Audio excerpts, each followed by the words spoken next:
Do you see any sort of connection between what Donald Trump is talking about, considering particularly the case of Iran and Israel and the midterm elections in the United States? There was concern and worry among Netanyahu's cutouts inside the United States, in the Israel lobby, and personally within Netanyahu's camp about Donald Trump's reliability after his meeting with Mohammed bin Salman, the Saudi crown prince, where he made a number of commitments, including delivery of F-35s to Saudi Arabia, and the sheer bribery of Donald Trump by the Saudi royals through their sovereign wealth fund, through this crypto exchange that Trump's sons have set up called World Liberty Financial, which is basically a forum for legal bribery. They were also concerned Donald Trump might even be getting too close to Qatar, which is hosting Hamas political leadership. Donald Trump has accepted hundreds of millions of dollars, if not billions, worth of bribes, de facto bribes from them as well. So Netanyahu entered this meeting determined for a display of fealty from Trump, that Trump would essentially recognize him as his real boss. And that happened. And I think that was because of the upcoming midterms and Donald Trump's need to fund these midterms and to fund what are, I don't even know if they're MAGA anymore or what MAGA means, but Trump-aligned candidates. And so much of that funding is coming from Likudnik circles Likudnik billionaires tied to Benjamin Netanyahu. So that really is what Trump's rhetoric was about. But Iran demonstrated that it can deter Israel and do significant damage during the last 12-day war. And the U.S. not only suffered because of the amount of armaments and military assets it had to deploy in defense of Israel, but Trump suffered as well within his own base and even among some of his closest allies, including the late Charlie Kirk, who was inside the White House, basically begging Trump not to get involved. So I think it's going to be more difficult to get involved in another conflict. What's taking place now with the protests is something that Israel is seeking to weaponize in order to soften up Iran and to demonstrate to Trump that the government of Iran, the system of the Islamic Republic, is actually weak. And they're doing everything they can to kind of instrumentalize economic protests in order to set the stage for a joint U.S.-Israeli operation. Actually, as you know, I'm in Iran, and you look at the media, in the mainstream media, even in the alternative media, they're talking about huge protests here in Iran, and people are coming out. There's some sort of localized protest, and people like 50 or 60, 100 people gathering, making some sort of argument that the economy is not good and there is some sort of inflation, but there is nothing, that big to be considered as the way that they're trying to picture the situation in Iran. What's your take on that? Well, have you seen any of the protests? I haven't seen just few videos.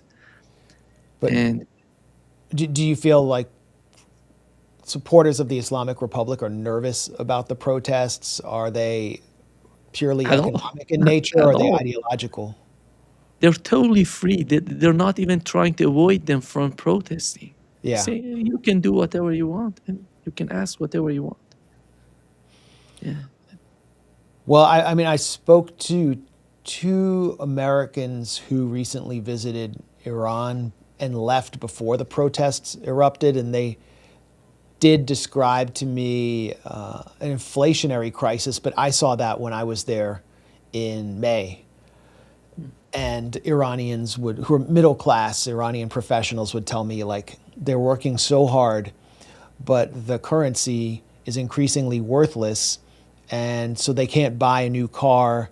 They can't really deliver on all of their hard work. And one person said, I feel like a loser.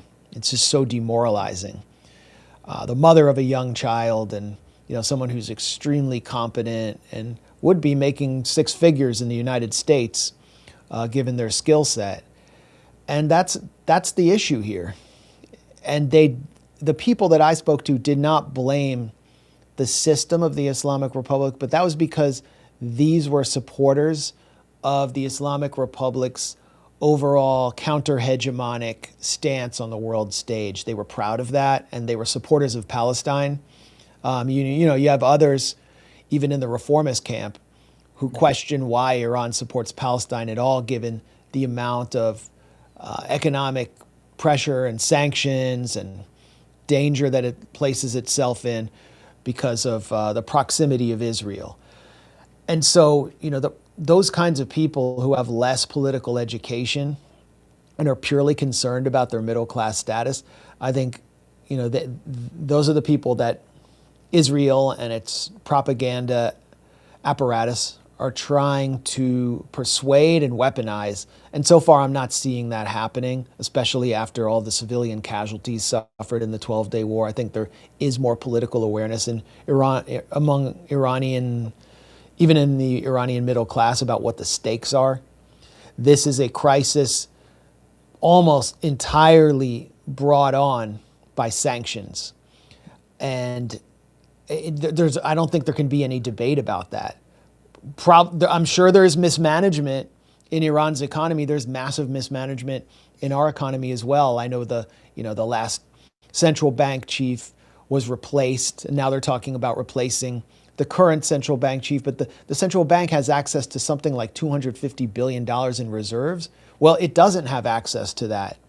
That's what's in the reserves, but it cannot access that because it's held through international finance, and sanctions block the central bank from accessing that liquidity, which has fueled an inflationary crisis, and by design.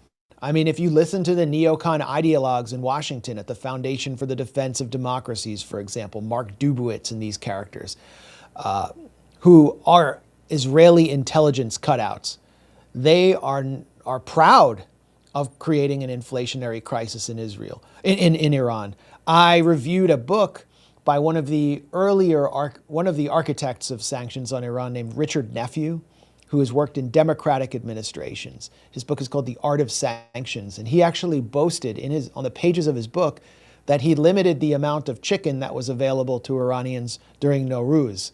So they're very open about this. Rudy Giuliani, close Trump ally, gave a speech before the MEK, the regime change cult of Maryam Rajavi.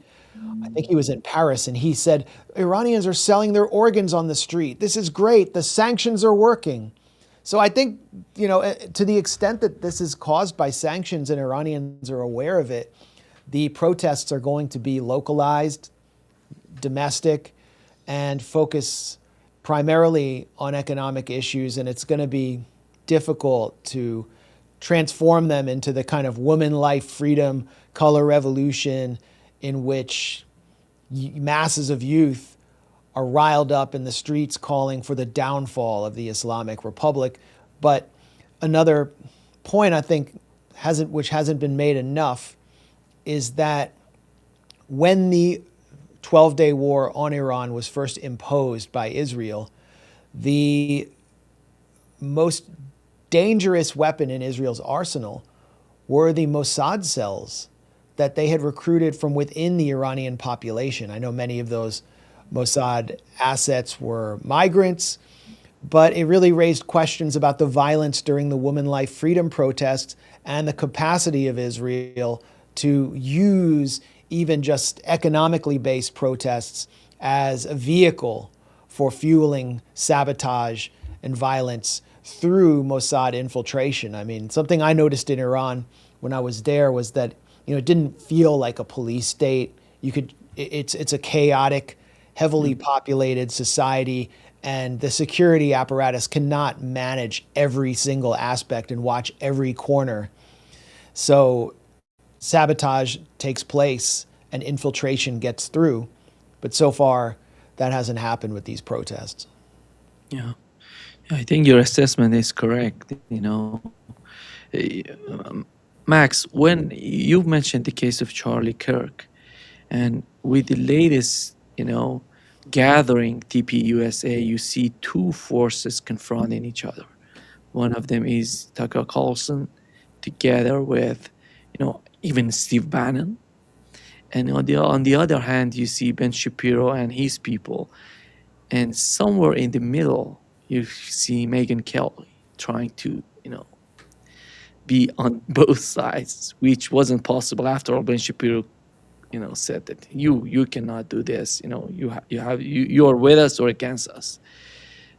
But when you look at the TPUSA and the questions that these young people are asking, and those to Tucker Carlson, even Ben Shapiro, do you think that the sort of movement, the sort of feeling that was created in at at TPUSA is somehow fading away, or you see even with the assassination of Charlie Kirk, there are people, young people, asking about what is the benefit of the United States supporting Israel,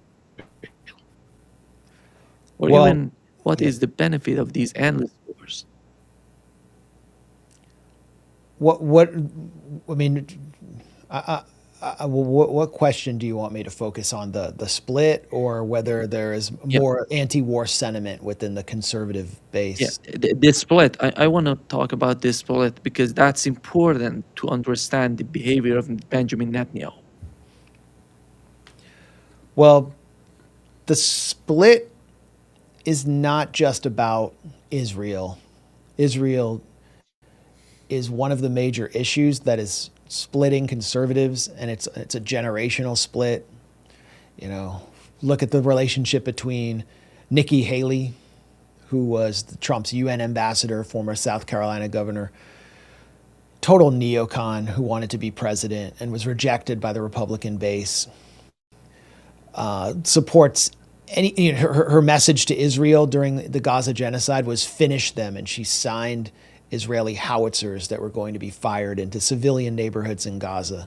Her son is sort of Groyper centric, America first, opposes the U.S. special relationship with Israel, and wants to sort of be a voice for his generation. So in many ways, it's a generational split, and that means young people just tend to be more anti-war in general in the U.S. because where have any of these wars gotten them? What have they delivered? Their status is declining. The living standards in the U.S. are declining, and yet the U.S. military budget continues to go up. So they're connecting the dots. At TPUSA, when Ben Shapiro delivered his 20-minute speech, which was mainly an attack on Tucker Carlson and Candace Owens, he was speaking for Donald Trump and J.D. Vance to some extent. I mean, it was also an attack on Nick Fuentes. And so he was attacking Fuentes on behalf of J.D. Vance because Fuentes had called Vance's Hindu wife Ajit, which is basically like calling her the N-word, and is just constantly taunting J.D. Vance. And J.D. Vance can't really respond without in a credible way. So Ben Shapiro was positioning himself as sort of the voice of the MAGA establishment. And he's also the voice of the donor class that is animating Trump's behavior when he meets with Benjamin Netanyahu and promises him the whole store and basically promises to attack Iran. So whether Ben Shapiro is popular or not, and he's lost a lot of popularity, you look at his numbers on his podcast, they're declining. He's still speaking on behalf of some very powerful forces. And it really shows you how little credibility Donald Trump's America First brand has left, because you have a figure like Ben Shapiro, who was a never Trumper early on in the first Trump term, who left the outlet Breitbart because they were pro-Trump.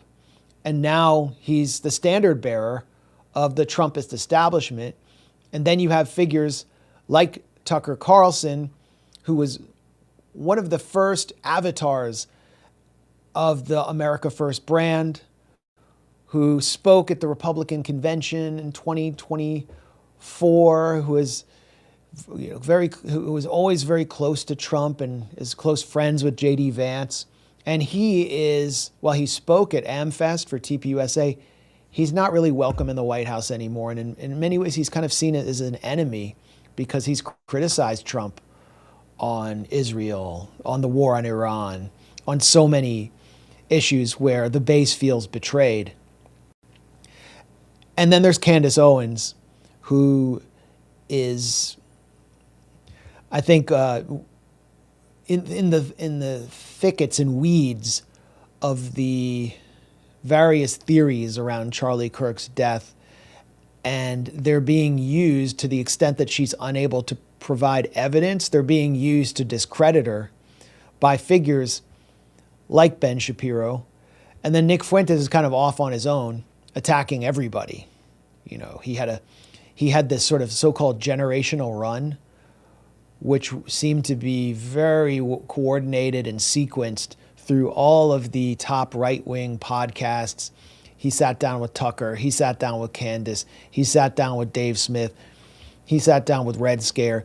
It was like one after another. It felt like there was some powerful force propelling him through this so-called generational run. And then after it all, he's attacking Candace Owens, questioning why she's in England on a pheasant hunt. He's attacking Tucker Carlson again after they supposedly made nice. And he's mocking the hell out of J.D. Vance.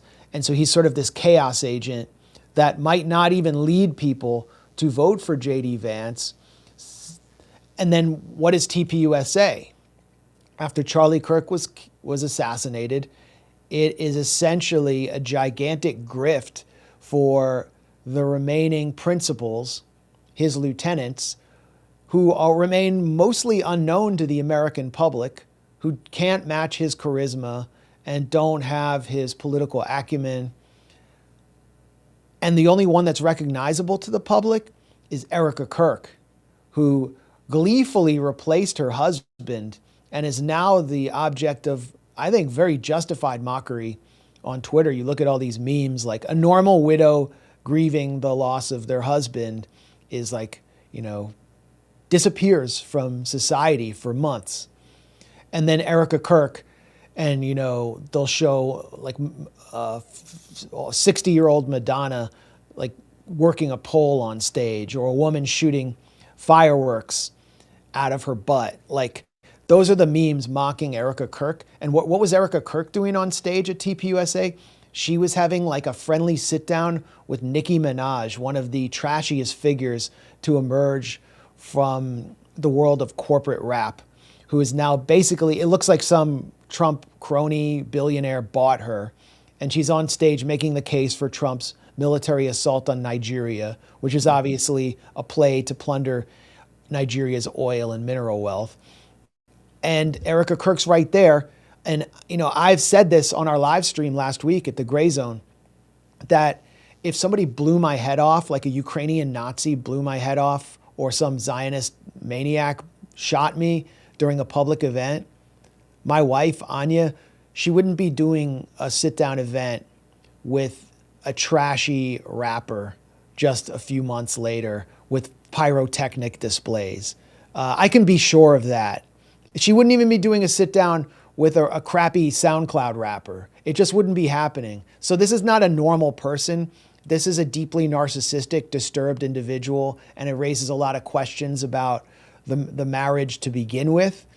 But it's turning off masses of people, and TPUSA is supposed to really be the base of the get out the vote operation for someone like J.D. Vance, who is supposed to be a shoo-in for the nomination. But J.D. Vance isn't a shoo-in because he's considered too close to Tucker Carlson, and the Jewish supremacist wing of the Trump movement actually dislikes J.D. Vance, and he's not kowtowing enough to them. So I think they've set the stage for their own electoral ruin, starting with the midterms, and that whoever assassinated Charlie Kirk, let's assume it was Tyler Robinson. Let's assume it was a possibly a trans furry who thought that Charlie Kirk was an anti-trans bigot. They actually removed one of the most effective figures from the right, and the right is now in total disarray. It's almost like the assassination of Yitzhak Rabin, where it just totally destroyed the peace camp in Israel. An assassination, by the way, which Netanyahu was accused of encouraging by Rabin's widow.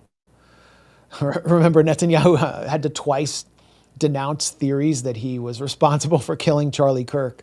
So he always has some kind of adjacency to historic assassinations. But this was a powerful blow to the right, and it exposed all the underlying divisions.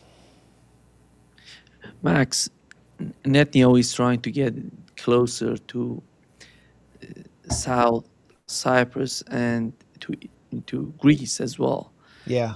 And do you think that is some sort of movement on his part to counter Turkey? Because the northern part of Cyprus is under the control of Turkey, the southern part is under the control of Greece. And what else can he do? Because I don't see that much of importance in the type of movement he's doing. But what is the end game in Cyprus and Greece? That's just it. Israel's placed numerous listening stations used by its Unit 8200, its version of the NSA, in and around Greek territory. Its arms sales to Greece are proceeding at a record rate. It's doing flyovers in Greek territory. I mean, the Greek government is essentially, which is a pro-NATO government, like a very pro-NATO government, is almost openly siding with Israel in its conflict with Turkey. And then you have Cyprus, which is being colonized by Israelis, by mostly wealthy Israelis. And the colonization becomes a vehicle for Israeli intelligence infiltration. They're buying lots and lots of land in Cyprus. Israel's setting up community centers. And it's doing so with local opposition, but without government opposition. Again, it's going to be a base for countering Turkey in the Mediterranean. And then you have Syria, where Israel is determined that Turkey not gain a foothold in Syria. And so it's attacking the Syrian government constantly, something that actually pits it against Trump. And Trump appears to have made some agreement with MBS during their meeting in exchange for all of this sort of bribery money to defend the government of Ahmed al-Sharaa in Syria. And you know, what Saudi Arabia wants is a major foothold in Syria, investments in infrastructure, investments in oil infrastructure.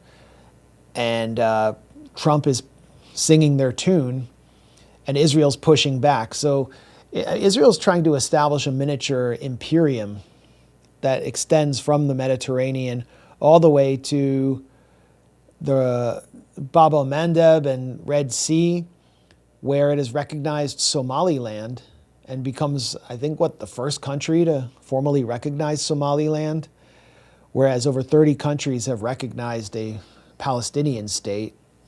So they're seeking access to physical, like access to countries stretching across the entire region. And they're going to use that access for military basing, for listening centers, for overflight, and to become a regional hegemon, which can then push back potentially on the U.S. at that point, if the U.S. seeks to get its attack dog back on a leash. Netanyahu has announced his plan for a $100 billion domestic military production program to produce platforms. The United States in the past has forbidden Israel from producing its own domestic attack jet because it wants to profit from the sale of F-15s and F-18s and the F-35 now. That's money that goes back into the executives of Lockheed Martin and other producers of these high-tech platforms. But now Netanyahu's basically flouting the U.S. and saying, you're going to continue to give us aid, and we're going to develop our domestic program. The United Arab Emirates, Saudi Arabia, they have trillions of dollars to play with, but the United States would never allow them to do this and simultaneously protect their oil wells. So Israel is just gone. It's so clear that Israel is not acting on behalf of the U.S. and is willing to contravene U.S. interests in its bid to establish itself as a regional hegemon. And, some might argue global hegemon. Yeah. Donald Trump came to power in January 2025 with two major conflicts and one potential conflict in Ukraine, in the Middle East, the case of Israel and Gaza, and the potential conflict with Taiwan. And today, at the end of 2025, we have a new conflict in Latin America against Venezuela. And he's looking at the numbers. He's not reducing the conflicts, he's increasing the number of conflicts. And how important is Venezuela today for Donald Trump? Yeah, he's increasing the number of conflicts and increasing the pace of U.S. attacks on countries that were already under attack by the U.S. Somalia, for example. Record numbers of U.S. airstrikes on Somalia as Trump calls for the removal of all Somali people from the United States, including U.S. citizens. Venezuela is this intricate, multi-layered conflict in which Trump was drawn in first through his obsession with the mass removal of Venezuelans who mostly entered the United States legally through the TPS program. And in order to end the TPS program, Trump had to invoke, this is like the reasoning of his Joseph Goebbels, Stephen Miller, who's sort of his brain and the voice of the whole deportation policy and border policy, was that Trump had to announce or legally justify the United States somehow being at war with Venezuela to invoke the 1798 Alien Enemies Act. And if the U.S. was at war with Venezuela, all of those Venezuelan migrants would be considered enemies who had to be removed, and that's how he could end the TPS program and legally remove them all. That's what the United States did to British citizens in its borders in 1798. And so Stephen Miller came to Trump and said, let's just do a war with Venezuela, and then we can do that. And Trump said, great. Marco Rubio, Trump's Secretary of State, National Security Council Director, wants to attack Venezuela for ideological reasons. It will destroy the economic engine of the Latin American left and deprive Cuba of energy. Then in Marco Rubio's mind, Cuba will start to collapse because the population just simply won't be able to have an electricity grid anymore. There'll be no more oil, leaving out the fact that Mexico is exporting a lot of oil to Cuba. That's the thinking. And this whole operation, which Pete Hegseth was eager to join after the Signalgate fiasco to demonstrate success and loyalty to the mission, was called Operation Southern Spear. It began with this phony anti-drug operations in which small fishing boats were attacked by Navy SEAL teams, drones, killing all men on board, including in double tap strikes. It was obviously a fraud. There was obviously no anti-drug trafficking value to these strikes. But the point, according to White House Chief of Staff Susie Wiles in a very revealing interview with Vanity Fair, was to keep hitting these boats until Maduro cries uncle. Well, they kept hitting the boats. Maduro didn't cry uncle. It actually caused a scandal in Washington because video circulated of the double tap strike, horrifying many senators and members of Congress, Hegseth has refused to release the video. Maduro stays in through November, and they start moving the strikes to the Eastern Pacific, where actual drug trafficking is taking place. Venezuela isn't really the main origin point of drugs to the United States. And I did a little analysis myself yesterday of when the last strike off Venezuela's shores took place. It was actually November 20th, over a month ago, meaning the first phase of Operation Southern Spear has completely run its course, and they've given up on the entire anti-drug justification for pressuring Venezuela. And now they've moved on to seizing Venezuelan oil tankers.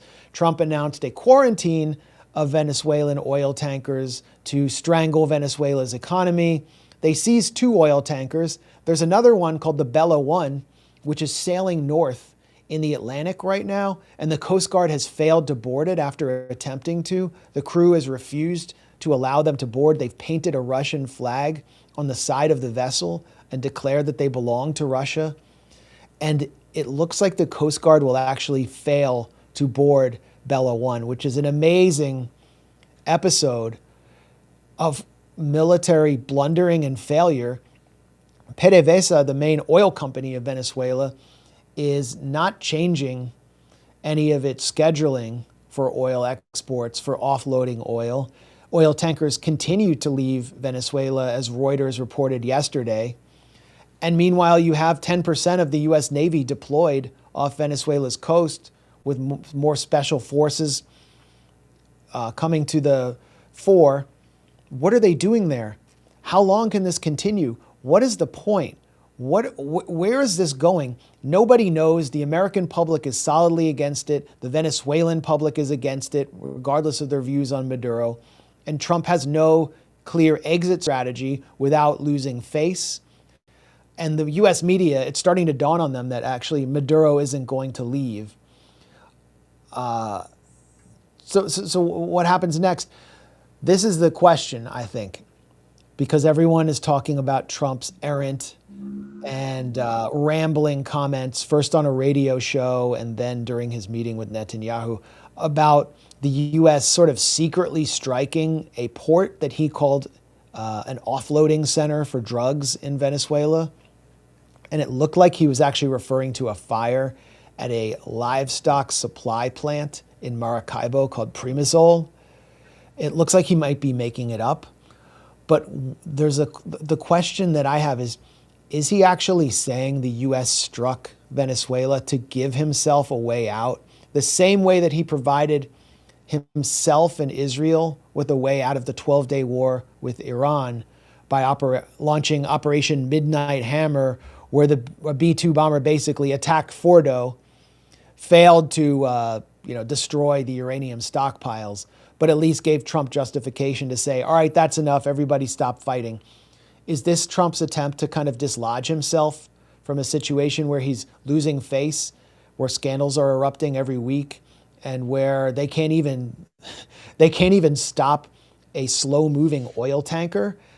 I think we'll know the answer to that early in the new year. Looking at the situation with Ukraine, Max, we have Steve Witkoff together with Kushner talking with Kirill Dmitriev on the other hand. These people who are mostly connected to each other, considering business they have. But do you think that the attitude on the part of the Trump administration somehow is helping to bring an end to the conflict in Ukraine, or is it somehow complicating the situation? Because Lavrov is not actively part of the negotiations. The negotiations are taking place between this group of people who are interested, in the business. And how important is Ukraine for Donald Trump to put an end to the conflict? Is that of importance for him? It was a selling point for Trump in 2024. It's part of why he was elected. Many Americans were sick of this conflict. They're sick of Zelensky coming to Washington and asking for tens of billions of dollars for a war he couldn't win, wasting tons of lives. And Trump promised an end to the conflict in 24 hours. And then it became clear that once again, Trump had surrounded himself with neocon-like figures, that Keith Kellogg was a proxy warrior and was not going to let this war end, and that Donald Trump had lost control of the agenda, and the so-called Vance faction in the administration wasn't as powerful as the Marco Rubio faction, which has been imposing a much more, intentionally opposing a difficult framework in all the negotiations with the Russians that makes it impossible for Russia to agree. And then you have the military leadership. They're all going to walk through the revolving door and go work for arms companies, arms manufacturers that have profited enormously through the Ukraine proxy war. So Donald Trump has lost control of his agenda here. I don't think the Russians actually believe in the U.S. as an honest or reliable broker. And they, as you said, Lavrov isn't involved in these meetings personally. It's Dmitriev and figures who are functioning more on the economic side. That's why they're meeting in Miami. And for Russia, you know, if Russia can relieve some sanctions, get some sanctions relief moving forward, that's a win for them. But I think, as with Syria and other recent conflicts, the Ukraine proxy war is going to be decided on the battlefield, and it will be just sheer military brawn that will decide how this ends and when it ends. You know, a breakthrough through Pokrovsk and the fortress cities that Ukraine has erected, leading Russian troops into the flatter areas, moving towards the Kiev Oblast again. That could probably spell the end of the Ukrainian military, and it will show us that Ukraine should have negotiated in Istanbul in 2022 and kept most of the territory that it had. That's the direction it's going, and the tragedy is tens of thousands of men will lose their lives when this should have been ended years ago.